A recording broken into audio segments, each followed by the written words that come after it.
तिथे बीडमध्ये 31व्या फेरीनंतर बजरंग सोनावणे यांचा 7,000 मतांनी विजय झालेला आहे। त्यांनी पंकजा मुंडे यांना पराभूत केलेला आहे। बीडमधली ही जी मतमोजणी होती ती देखील अखेरपर्यंत चाललेली होती, रात्री उशिरापर्यंत चाललेली होती आणि 31व्या फेरीमध्ये बजरंग सोनावणे यांचा 7,000 मतांनी विजय झालेला होता। पंकजा मुंडे यांनी फेर मतमोजणीची मागणी केलेली होती। या फेर मतमोजणीची मागणी निवडणूक अधिकाऱ्यांनी मात्र नाकारली आणि या अटीतटीच्या लढतीमध्ये पंकजा मुंडे यांचा पराभव झालेला आहे।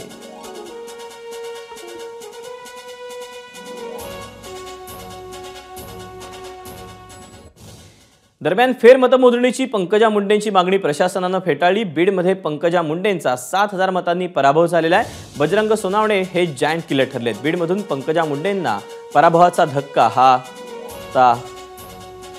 सहन करावा लागणार आहे।